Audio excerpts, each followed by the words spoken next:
All right, I'll hit record here. All right, well, welcome. Thank you for coming this evening. Um, I have some special guests for us for our updates on legislation in Minnesota, the SLPA, and the Interstate Compact. We have our guests of Jeremy Braun and Emily Aust. Jeremy has been a speech language pathologist for over 20 years. He has worked in a variety of settings and is a co-owner and operating manager of Innovative Therapy Solutions, LLC, a contract agency that provides services to school districts. He is a former president of MNSHA and also served as the vice president for communications. He also chaired ASHA's Joint Committee for State National Association relationships. He has been very active in MNSHA with school issues, with the School Issues Committee, the Healthcare Issues Committees, the Membership Committee, the Convention Planning Committee, and currently serves as the co-chair of the Advocacy and Governmental Affairs Committee. He also serves as MDE's SISP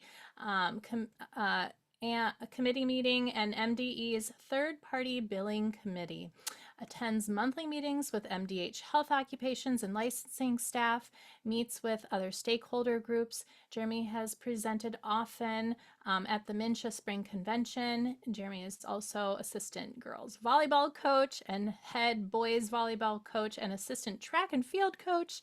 He's married and has 3 children. I don't know how you do all that, but then some people ask me that. So, and Emily is also a speech language pathologist and special education lead working in the Eden Prairie School District. She has an active MNSHA member and is currently serving as the co-chair for advocacy and governmental affairs. Emily has experience working with CSE, K-12 plus educational settings, long-term care, and acute rehab.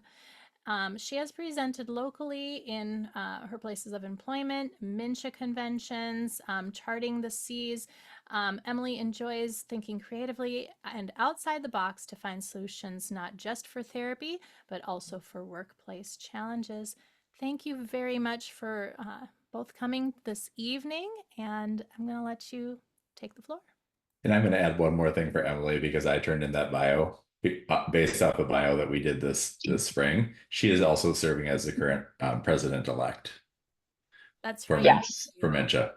Congrats. Yes. Thank you. Yeah. Cool. Yeah. No, and I was going to say, I also have a different job title now where I got added onto my job title. I'm also the AAC specialist for the district and the speech language pathology lead. Like, I feel like there's so much stuff changes.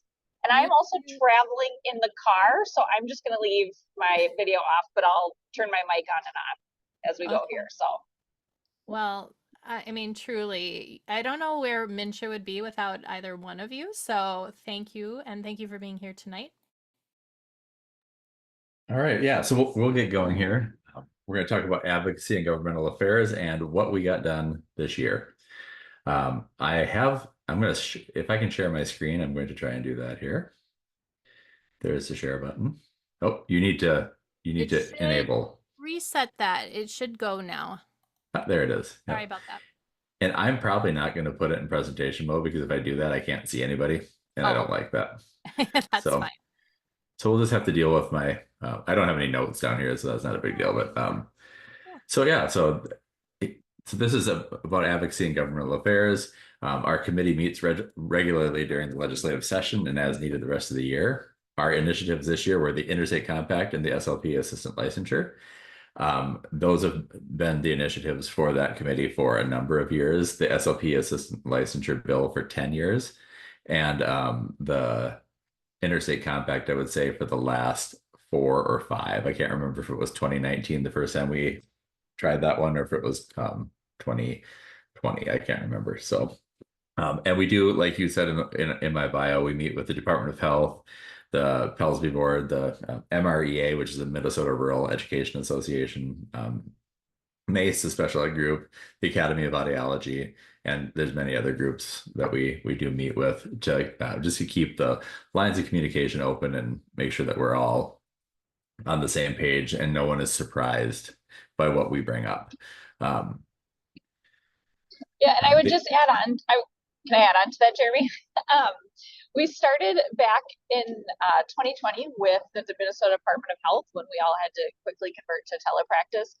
And it was just such a good experience in the sense of like we really developed this partnership, and we're really trying to continue that with other stakeholder groups, knowing that there's so many issues that will come up and that will be evolving, and really just to have those open doors of communication, because it really allows us to advocate for what we need as professionals in whatever setting or whatever population we are working with. So if there's other groups, as things come up where you're like, hey, this would be great if MNSHA could, establish like an ongoing partnership. Some of these groups we meet monthly, sometimes we meet quarterly, sometimes it's just a once a year check-in. Certainly let us know, because we found that it's just been such a beneficial thing for our organization to have these connections with these groups. Yeah.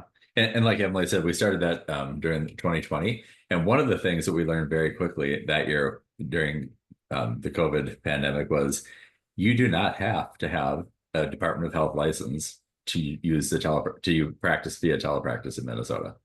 It was long assumed that you did, but we found out that you don't have to do that. PELS-V licensure does not preclude you from practicing on the internet. So as long as you're working with students in schools in Minnesota on IEPs from Minnesota, and you're licensed by the PELS-V board, you're good to go.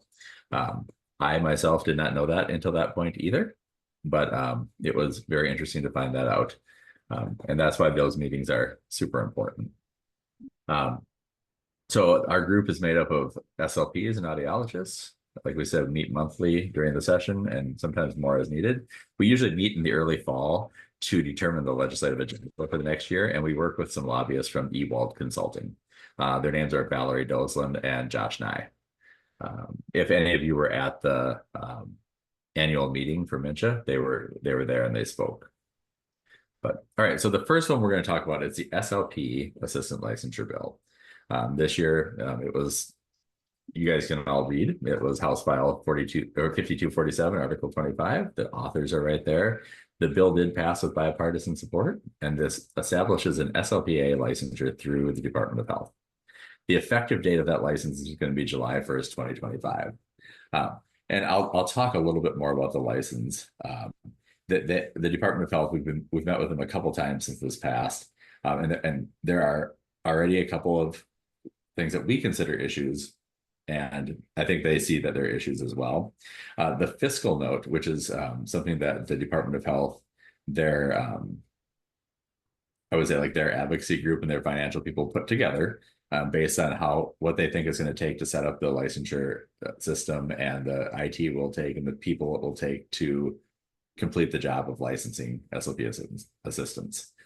They came up with a number. I think the number was $493 every 2 years that SLP assistants are going to have to pay to be licensed. That is $293 more than we pay to be licensed as SLPs.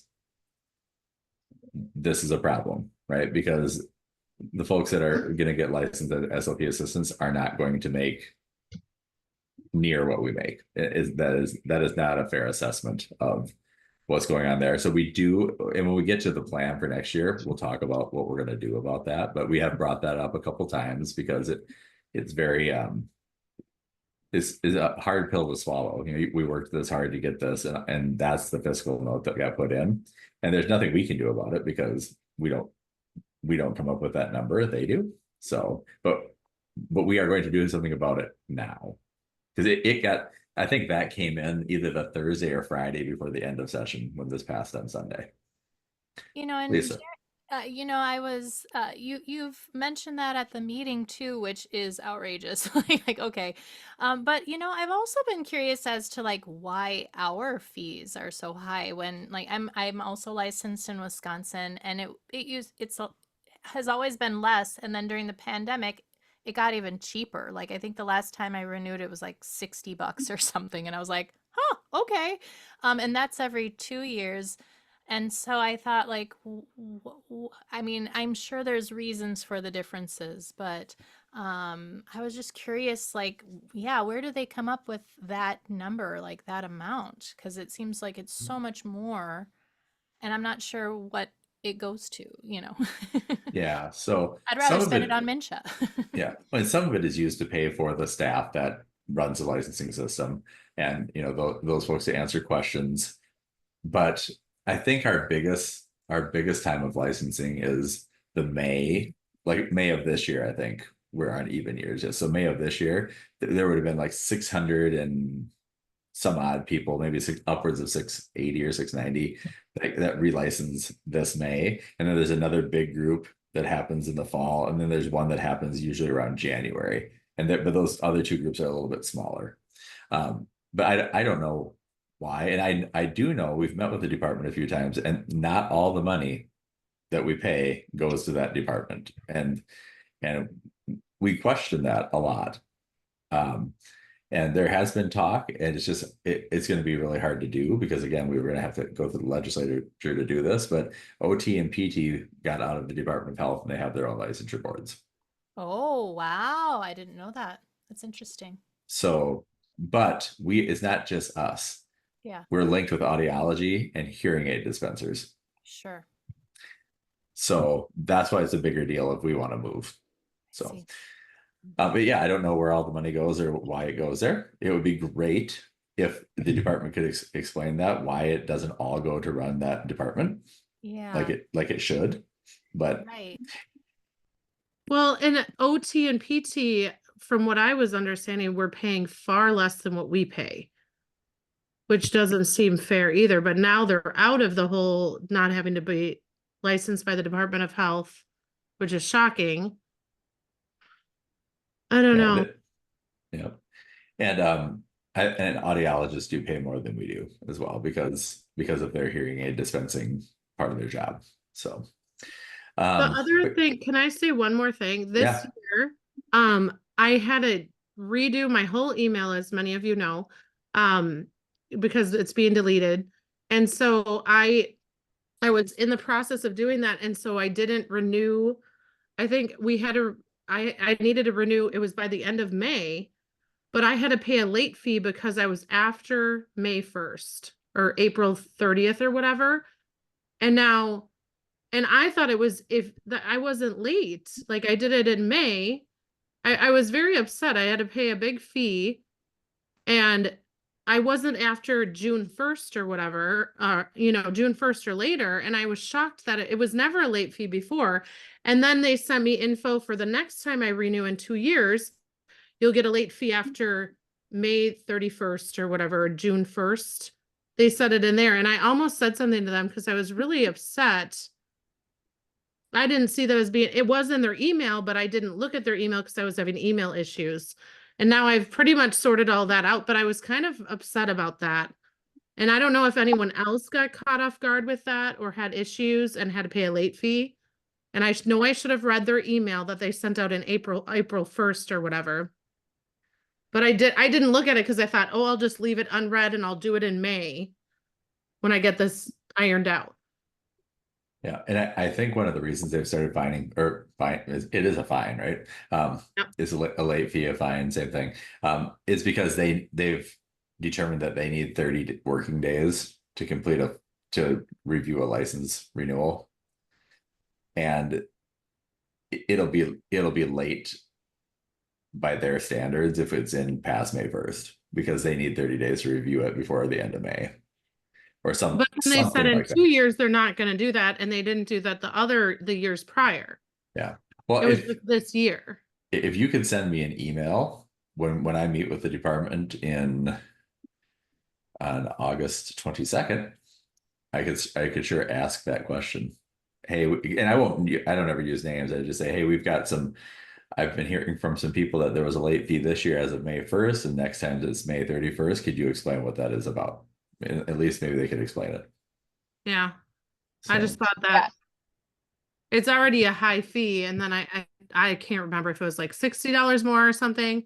And I thought, what a waste of money. I was so mad at myself I didn't renew, but I was trying to give them my new email address and get all that straightened, but I hadn't had time to do it. I don't know. All right, I'll quit talking. Well, I want to hear you. That's okay. Well, and then so more about the SLPA licensure. We part of getting this passed was redoing the delegation rule because the old statute had delegation rules for SLP assistants, but it didn't have a license. But those delegation rules were so outdated that we needed to do something about them. We've switched the supervision rules so they're more in line with ASHA's new standard of practice for SLPAs and supervising SLPAs. I'm not going to go through each of those. It's in the bill if you want to read it. But it used to be you had to supervise an SLP assistant 30% of, so like the first 90 days, 30% of their week had to be supervised, 20% with direct patient contact and 10% for indirect, or, you know, like planning and reading notes and all of the things that you would do. Well, 30% of a 40-hour week is 12 hours. And that's a lot of time that you have to spend supervising. And this isn't, you sit in the room and you're seeing a client and they're seeing a client. That is not the same. So that's what that's one of the major things we switched. Well, and then with that, Jeremy, too, even after, like you said, that's the first, what was it, 90 days, I think. And then even after that, it dropped down to what, 25%. So it's still a significant portion of an SLP's work week that would have to go towards supervision. Yeah. And now it's more like, I think we got it to once every 30 days for planning and once every 60 days for supervision with the client or co-treating with your SLPA with the clients, because that can count as well. And of course, it's based on SLP discretion. If you feel like your assistant needs more supervision, you can give them more supervision than that. But we thought by matching what ASHA did, we would be, it was more reasonable. I had an SLP assistant that I hired. She actually quit because she felt like it was so difficult to get those hours in and the supervision. And she felt like she actually felt like she was a burden to me. I'm like, oh, no. With the amount of kids we have, I couldn't do this if you weren't here. So, but she just felt like we were like, people always had to be on her back. And she should honestly go to grad school. She's a great SLPA. She'd make a great SLP. It's just not something she wants to do right now. But we tried to make it easier for people to have an SLPA and then make that effective for them. Because what having an assistant is supposed to do is give you time to do some of the things that you didn't have time to do, maybe. And we could, serve more clients that way. So those are just some of the things that go along with the SLP assistant bill. I'll stop for questions on that before I move on, just in case there's questions. Is it their education like another 2-year program? Tell me, like, what draws someone into the SLPA versus just going on to grad school? I'm sorry to be that rudimentary. No. So there's a couple ways to do it. So there's an 18-month AA degree. Okay. Or 20, I don't remember, 18, 24. Like 2 years. Yeah, a 2-year AA program, along with a minimum of 100 supervised hours of like practicum time.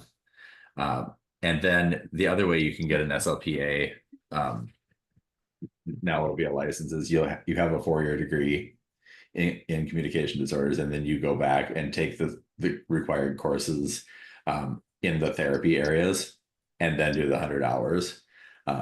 Then that you can be an SLPA that way as well. You just don't have to take as many of the SLPA courses because you've already had a lot of the theory. As we know, I would say, I don't know of any, I can say I don't know of any undergrad programs that are doing practicum hours right now to the extent that they used to, at least. Maybe there's still 25 hours in intro or something that you have to go watch somewhere, but it's not like when I was an undergrad, I came out of undergrad with 400 practicum hours, and they don't do that anymore. That's just not a thing. So. Yeah, and Minnesota has one program up at Alexandria Tech that is the SLPA program. But Nancy Toole who is our current past president for MNSHA, is the director of that program. And like Jeremy said, there's 2 tracks. One if you don't have a bachelor's degree, and one if you do. And the neat thing with the program is, and Nancy actually came out and spoke at my school district because we're hiring SLPAs for the first time this year. And just listening to her other presentations I've had a couple of her people that are in school to become SLP assistants as interns. And yeah, it's a heavy focus on the therapy and really how do you support your SLPs that you're working with. So like, and right now a lot of it is very much education focused, just because of, there wasn't licensure and, extremely hard to work in a healthcare setting without a license. But it's, teaching them for the school setting, for example, like how to support them, like how to put things into SPED forms, or here's how to set up evaluation templates for them.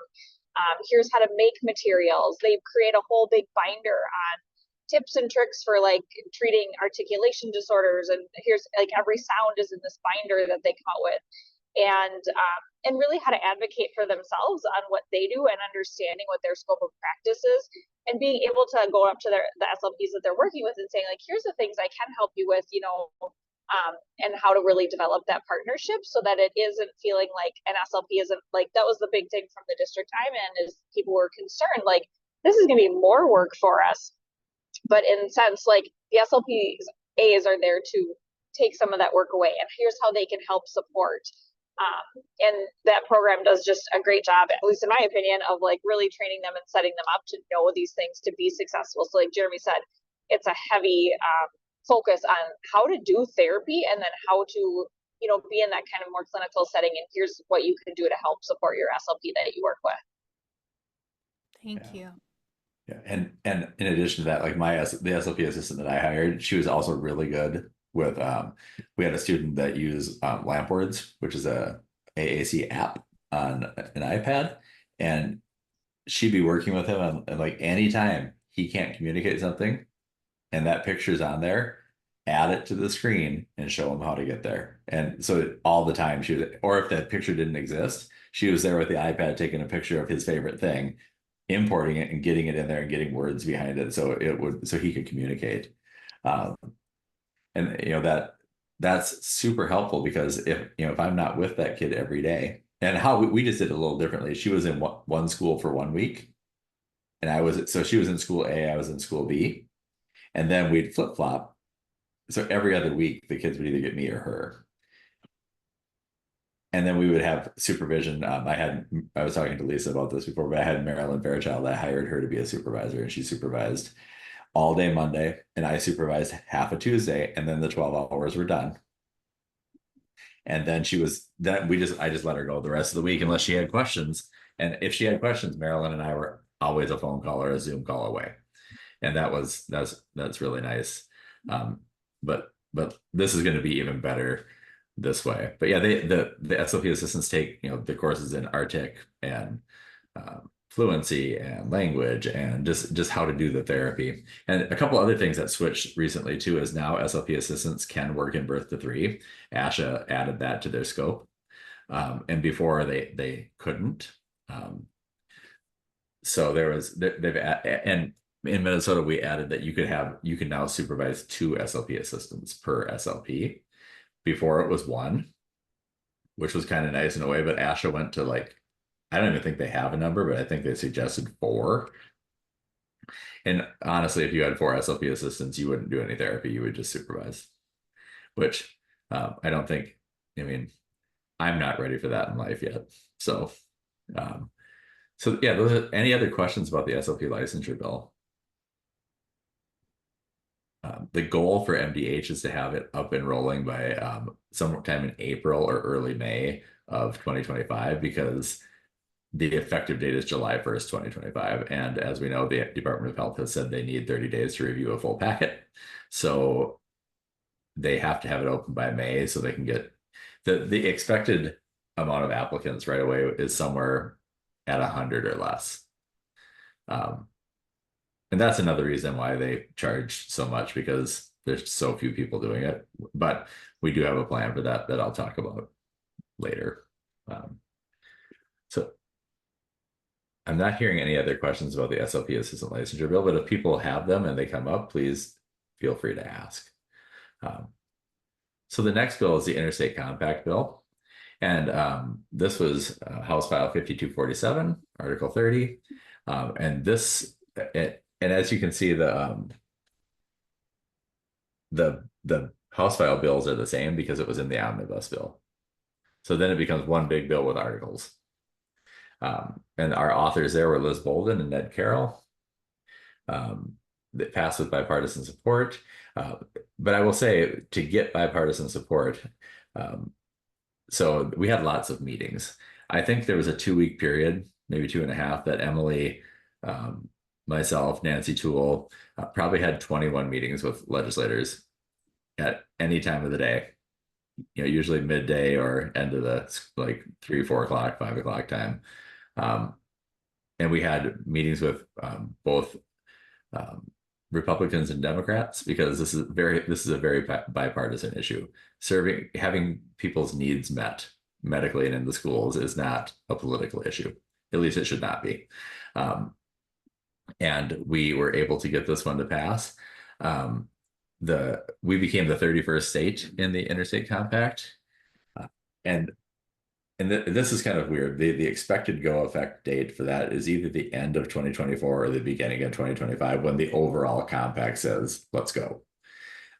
Minnesota still has to put in their stuff, their application, their whatever to do that. We've got the bill passed, so we can do that.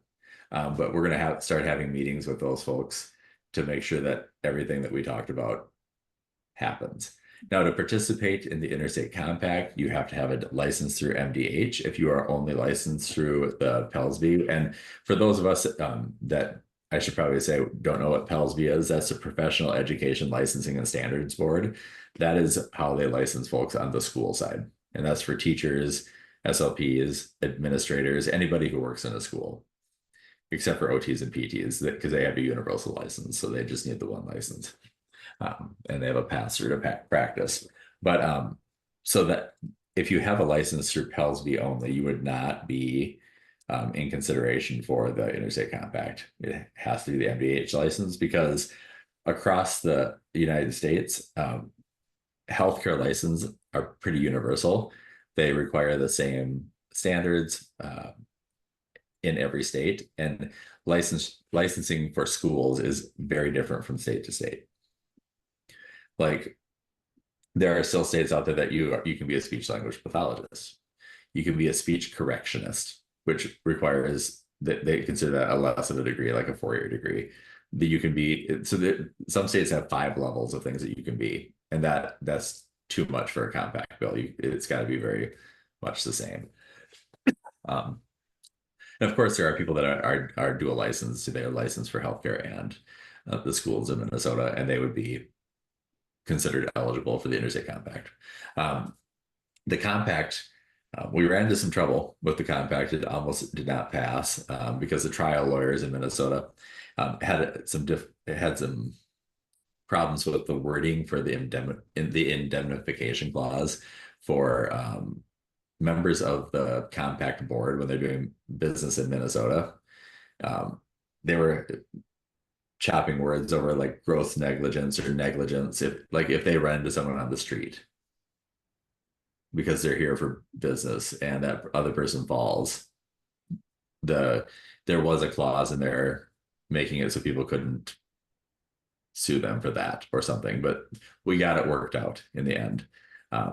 Josh and I, who some of you may have seen on the MNSHA annual meeting, or if you've come to any legislative meetings, he's one of our lobbyists. He talked a little bit about that, but that was probably the biggest trouble spot for that bill. But we did get through that. And this year was a little bit different with that too. We didn't have our bills heard in the House at all, because the chairs of the committees, the Health and Human Service Finance Committee is the first stop in the House and the Senate for licensure bills.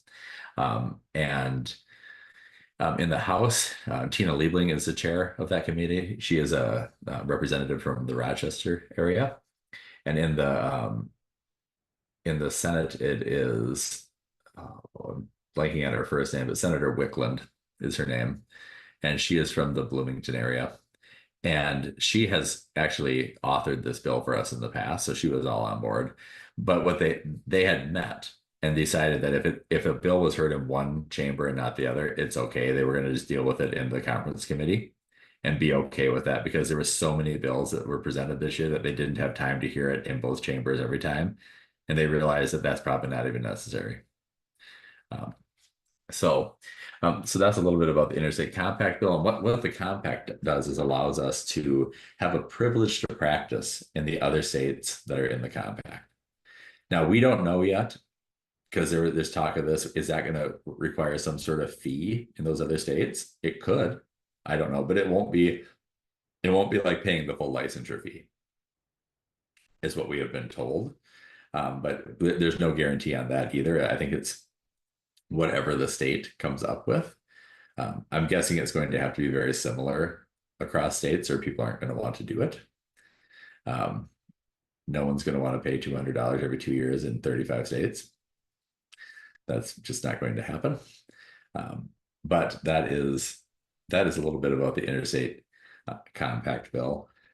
Are there any questions on that? Or Emily, do you want to add anything about the compact? No, I think you covered it all on the compact. Okay. You know, that's interesting too, because I guess I was thinking that we would just have access. So it's helpful to know that there would still be some sort of a fee. I was talking with some of the leadership in my work entity, and they were saying, you know, but we would still not, you know, the clinic would still not allow, you know, us to work beyond certain states. Have you heard that from other groups that have been involved in this Interstate Compact already? I have not. I know the Mayo Clinic was quite excited about this, because now they don't have to worry about these other 30 states. Yeah. If their clients live there, because you know, just like everywhere, if you've got a specialty, people could be flying in to see you. Mm-hmm. Bruce, do you have a question? Yes, I do. Do you know, Jeremy, if there's any comparable plan for people with the educational licensure to form a compact of some sort? I haven't heard of one. And I was, when I was chairing that joint committee for state and national relationships, we did work on the compact. We were part of that, and every time that was brought up, it was a no, just because those licensures are so different from state to state. There had been talk in Minnesota at one time about trying to get a universal license, so we all just have one license and you can practice both healthcare and schools. But the hang up on that one was of course, we had some people in healthcare say, well, I don't need a school's license, I'll never practice there. And we similarly had people say, well, I'm working in schools, I don't need a healthcare license. Not seeing that if we were all just licensed under one body, it would make it easier for everybody. But then it was trying to figure out the fees, right? Because in education in Minnesota, it's $125 every 5 years. So it's $25 a year. Or no, it's not even that much. I think Emily's Like at 70, 65. 65 or 70, yeah, every 5 years to have a license. So people in the schools are like, I'm not paying $200 every 2 years when I can just pay $60 or $65 every 5 years. I mean, it's one of those things and we did. Alicia Hamilton was heading that up for us, and she did a lot of town hall meetings all over the state of Minnesota about that. And that was the major hang up at every meeting that she had. People were on board with the general idea of it, but how to figure out, you know, who gets paid, you know, like what licensure entity gets paid and how they're going to manage that. And that Bruce today. And I was going to add the other piece. Oh, Jeremy, I was just going to add with the other thing with the educational license that people had concerns about when you held just the PELSB licenses, because there is a pension tied to your teacher's retirement account association, the TRA. And how would that play into it then when you aren't, you know, you're still employed by a school district, but if you're not PELSB, and then union and bargaining rights, and just a lot of questions and unknowns of you know, trying to see how all of that would work out. That was the other big concern that people had, along with the fee is so different between the two. Yeah. Yes, because you have to be labeled a teacher in order to get the retirement benefits in the school, like the TRA. So yeah, there was just a lot of questions there. So we just didn't end up doing the universal license. So Bruce, did that answer your question? Yeah, it certainly does. I guess I was hopeful that there'd be something comparable, because when this came up as a university, we really thought we're going to have to scramble about straightening out the various requirements from state to state. And, we really viewed the interstate compact as a solution to our problems, but it sounds like we're really not off the hook at this point. And we'll have to look more carefully at particularly the neighboring states where we draw students from, to see whether or not our program would meet those licensure requirements. Yeah, I mean, and I will certainly ask when I get on my next anything ASHA meeting to see if there's anything out there. Sure. And the next place I'll have the chance to do that, I'll probably go to CSAP when out in Seattle when the convention's going on, and questions like that come up all the time there. So maybe that will be an answer. Thank you, Jeremy. Yeah, I was going to go back to the SLP assistant thing for something, but it'll come back to me. I had an idea, but it left my brain, because that happens. I did have one other question that maybe you could bring forward. I'm just curious about things like gender affirming voice, which I do a lot of, and like, going into certain states, I'm concerned, like, is there somebody that's keeping track of, like, if we can legally provide services in some of these other 30 states or not?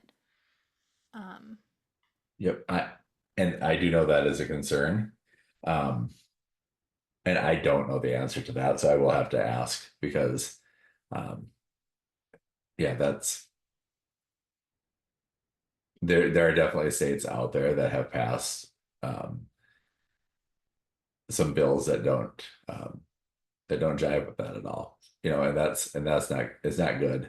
Actually, that's if I remember right, that's the reason ASHA is now in Seattle instead of Texas this year, because it was originally scheduled for Texas, and then their anti-LGBTQIA plus legislation, ASHA did not agree with that, so they pulled their convention, and the only place they could find was Seattle in the first week of December. So right. I thought it was something maybe because of the pandemic and booking so far in advance, but that explains it. No, By the way, housing opened on that today. So get your hotel room if you had my VRBO for 2 weeks already. Oh, very good. Good job. Okay, I'm sorry. Go back. No, it's all good. All good. So the next page I have here is just our in general. I talked to our lobbyists today and made sure I could use their slides before I did this. But as you can see here, the legislative session adjourned on Monday, May 20th. They congratulated us all for passing all these bills. It's just been a grind to get this done, and now we're gonna have to do some more. And I'm gonna skip. I'm not gonna go through each of the lobbyist update slides because they're really long. Like, they tell the whole story of the whole session, and I don't know that we need to hear that. The main thing to see off of this one is our bills were not always done deals. Even at the end, where there was a mad dash to the finish, and there were a few things that led to this, that senator was arrested, so that made it a tie in the Senate. There were long floor debates in both chambers, lots of filibustering, and the 120 legislative days they had in the biennium. That was the first time that had happened. So those were some of the things that were kind of roadblocks. And I can tell you, I think it was, I've got it on my phone, but I think it was 11:44 is when it passed on that last day of session. 11:44 p.m. is when I got a text from Josh. And I think the last text that we sent that night or morning went out at 1 something in the morning. So just trying to get, just once it passed, then it was, of course, texts of joy, right? Because we've been working on this for quite some time. but as you can see, there's a long little paragraph of things here, and Lisa, I can send you these slides later. That way, if people are watching the recording and they can't see them very well, you can just give them access. There's nothing special about these, so Thank you you. can definitely have that. Thank you. Bye, Bruce. And where we ended, like I said, several omnibus bills, everything got thrown together in one, and Governor Walz signed this into law on May 24th. Now, we as MNSHA have requested like a signing day with him, that we can have some people stand around and watch him pretend to sign something again, so we can get that out on our social media. But I don't know if that's really going to happen. It'd be cool if it did, because we've worked a long time on this. So but here's the other slide that I wanted to focus on, the what's next. What are we going to do now? So the plan for the next legislative cycle is to focus on ways to reduce the cost of licensure for the assistants, and figure out a way to expand the license to the Pellsby board. We've already had 2 meetings on this. One was yesterday or the day before, I can't remember now, and then one was a couple weeks ago, with people from different boards trying to figure out how this could possibly work. Right now, the Department of Health will probably not allow someone who's licensed by Pellsby to supervise someone who's licensed by the Department of Health, because then there's no regulatory arm for them to swing if something goes wrong. Like if the SLP licensed by Pellsby does something not in accordance with their rules, then they can't do anything about it. Which I get that, but I also sometimes I just want to say there are far more good players in the game than bad ones, and I don't know many SLPs that aren't professional people, that aren't trying to do their best to do everything right all the time. Now, are there people out there that don't? Probably, but I don't know them. But we're hoping to find a way that this can work on the school side too, because right now there are no rules for SLPAs on the schools side of things, unless you are a tier 2 licensed SLP, which means you could have that 4-year degree with the SLPA endorsement too, and then you could, but that gives you the right to practice as a fully licensed SLP, and that's not what we want either. So we are working on a way to get this to work on the education side. We're going to be working to address any questions that come up with the Interstate Compact, and we have a couple flyers that we've come up with that we're going to get out to people as soon as we can to distribute to SLPs, audiologists, and the entities they work for, about summaries on both of these bills so people understand. Now, if you're going to supervise an SLP assistant, this is the thing that came back to me. It did come back to me. You have to take some coursework to do that. It's a 10-hour course that you have to take in order to supervise an SLP assistant.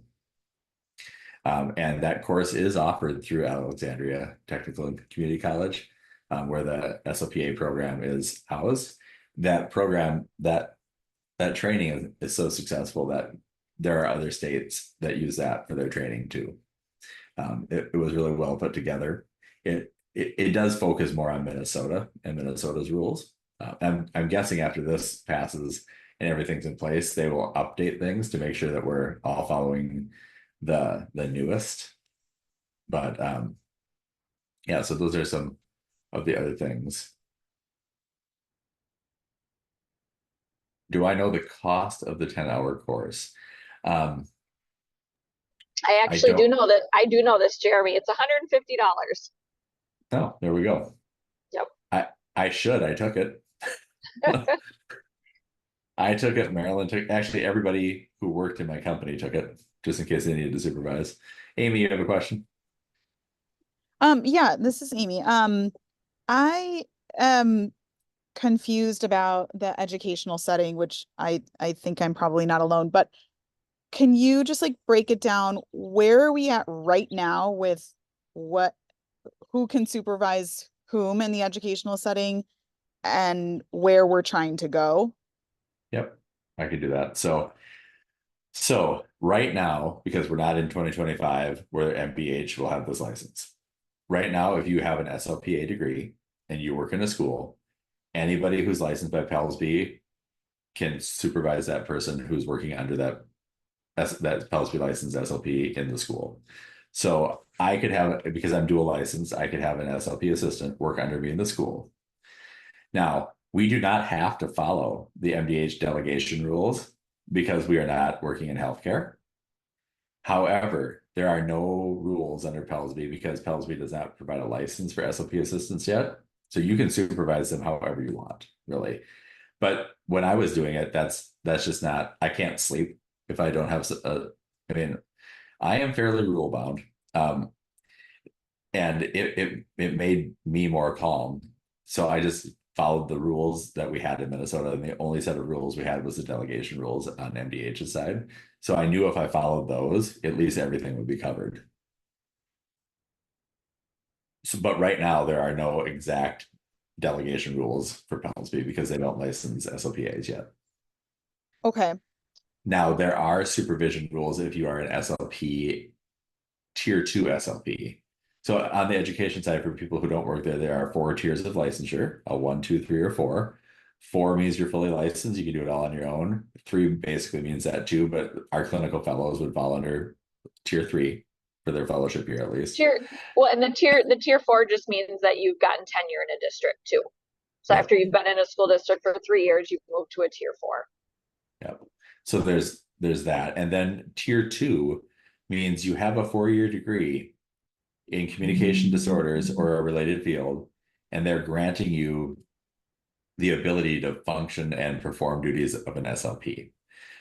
We don't love this. I was at every meeting when they formed this. Can you say that one more? What you just said? Can you say that one more time, Jared? Yep. So SLP. So there's a tier 2 SLP, which means you have a 4-year degree in communication disorders and sciences or some related field like that, and you practice under an SLP, and there are supervision rules for that are exactly the same as MDH's. But MNSHA in general was not for having a tier 2 license because we already have to have our master's degree to practice. So this was not, something we wanted to see happen, and we were against it. And so were the nurses and the PTs and the OTs and anybody else who had that, and quite honestly, just think if you're in the schools and you're an EBD teacher, I wouldn't want to be a tier 2 EBD teacher with no training. I would run the other way, right? Because I'm not trained to do that. But now they've just, as an aside, they have switched the tier 2 licensure rules too. And you can have a tier 2 for 2 years. You can renew it again. And then after that, you have to be accepted into your program of study to continue to renew that. So for teachers, you would have to be in your teacher prep program. For SLPs, you'd have to be in your grad program. And then you could continue to renew that until you got your grad degree, and then you could be a tier 3. And then when you're there for 3 years, you can be a tier 4. Does that help? It does help. And then where are we hoping to go? Because this is obviously there's giant problems with this. So where are we hoping to go? So we're hoping to have PELSB. So we've talked about a couple things. One of them is making another tier to add for assistants. That's one option. That would be, in my view, the easiest option, because then we would know where people stand. It wouldn't be a mixture of just things thrown together. Another option is to have some sort of pass through for people who have their MDH license to practice in the schools. But then we would have to figure out the supervision rules. And just to make it a little bit less clear, because everything I say at this point is going to make it probably a little less clear. If you're licensed by the Department of Health, like SLP assistants will be, your supervisor also must be licensed by the Department of Health in order for you to bill currently. So like for third-party billing in the schools, SLP assistants would not be able to bill because they need to be supervised by the supervisor that has the same license as them. But that's what we're trying to fix. We're trying to make it so the PELSB licensed people can, because PELSB licensed people can bill too. It's just getting MDH and PELSB on the same page. and that's not going to be easy. But we're gonna work pretty hard at it. We've already had a couple meetings with them and combined them separately and combined to try and make this work out for folks. Okay, so in a medical setting, this is going to be pretty smooth, right? There's like really nothing really that needs to be done any further. But for the educational setting, we do still have a fair amount of work to do to align and make sure we're clean and we're following the rules and everybody's protected. Is that what I'm understanding? That is correct, yes. And we tried to put education and healthcare into the same bill, and people were just so confused that we had to split it. And the Like, and why the is it easy, confusing? But okay. yeah, the easiest way to do that was just to do a healthcare one, and then Pellsby is going to try and get some sort of pass through for that, like they did for OTs and PTs. Okay, but if educational SLPs are, well, they're already in Minnesota, they already have the Pellsby licensure, but if they also have the MDH licensure, we have no issue. No issue. Okay. Okay. So that could be like on an employer side, an employer could say, sure, you know, an employee could say, yes, I'm happy to supervise, but I need my MDH license. So you can pay for that. Or some version of like getting their employer on board to support that process in some way. Yes, and I'm also in favor of getting employers on board to pay for the SLPA's license. Because if Yeah, they it's need the expensive. help, if they need the help. Yeah. But on top of that, we are going to introduce a bill where to have the state cover part of the setup of the SLPA licensure at MDH, so then they can lower the licensure fees. Kind of like a stopgap measure to help, just to fund the initial setup of that. So we're not funding that on the back of 100 people, because that doesn't seem super fair. But that's something that Josh is already working on, one of our lobbyists, and we'll see where we can go with that. Because otherwise, like I told the MDH board, I'm like, no one's going to get this, because you don't need it to practice in the schools yet, and that's where most of these people practice. And you know, that's just going to be a reality. And they're like, well, we did all this work for that. I'm like, well, we did all this work, and all of our conversations revolved around money, that revolved around SLPAs would pay half of what SLPs pay, because that would be more in line with what they make for money. I mean, not that SLPAs will make half of what SLPs make, but we thought that was fair. I think they have to turn in half of the CEs or somewhere right around there. Maybe we're at 30. I think they might be at 15 or 16.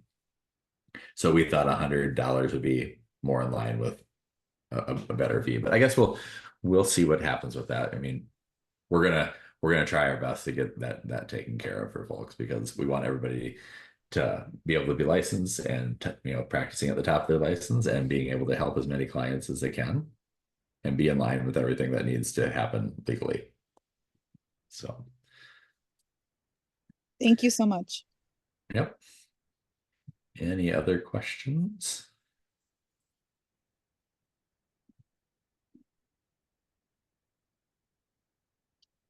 Emily, do you have anything else that you'd like to add in? No, not at this moment. I just say, if you're, I don't know if we have a slide for this at the end, Jeremy, I can't remember, but if you're looking at ways that you can help support and be involved, reach out to either one of us. There are times where, in the past, I don't think we've had anything super recent, where we've asked, members and SLPs across the state to send a letter of support, to your representatives, or if you have connections with representatives. A lot of it's just about networking and getting the word out. And Jeremy and I've done a lot of presentations on just how to advocate. And the biggest thing is just getting out there and talking about the issues. And if you have people that you think would benefit from hearing these slides, or you want to share them, absolutely. The more people that know and can kind of help support, the better.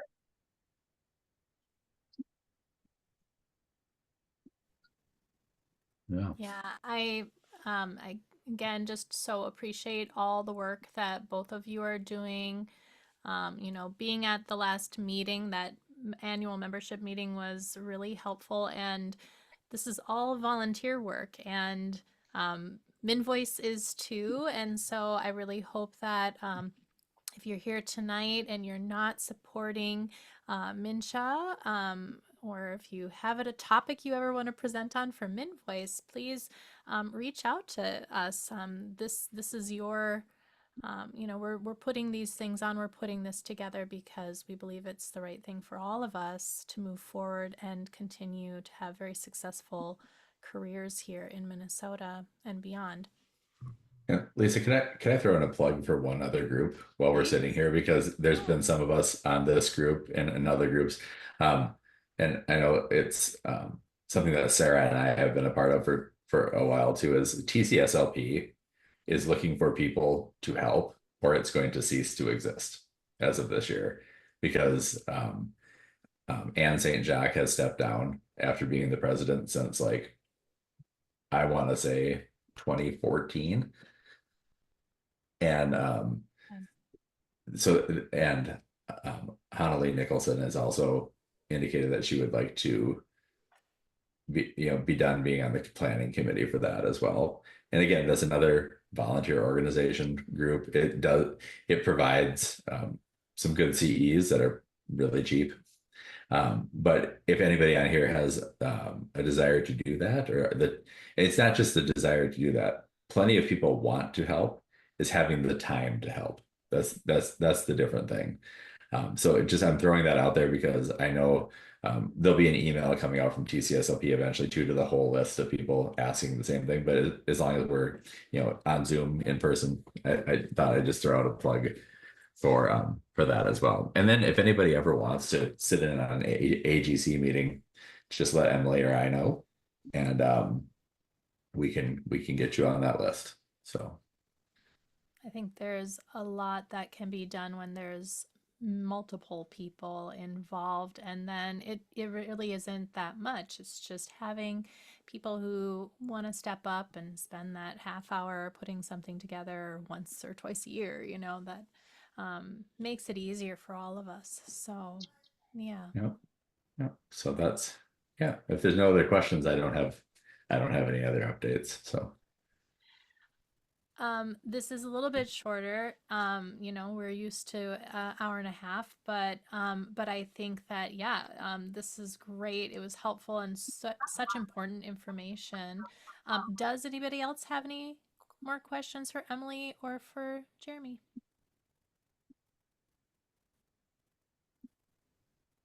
Getting some thank yous. Okay. Well, then we can wrap this up a little bit early tonight. But again, send me your email if you would like a copy of the certificate. And then you can also let me know if you want a copy of these slides. You can reach out to me or you can reach out to Jeremy. Jeremy, do you want to put your email in the chat? Yep. And then Emily, I'll do Emily's too. Yours too? Yeah. Thank you. Still in the car here. This was not where I intended to be at this moment, but okay. Here we are. So he's Jeremy Braun, SLP at Gmail. Emily is emily.k.ost@gmail.com if you would want to reach out to them, or you know where to find me too because you're here tonight. But yes, please reach out to us, stay connected, and thank you very much for coming and joining us tonight. Have a good evening. I'm going to stop the recording.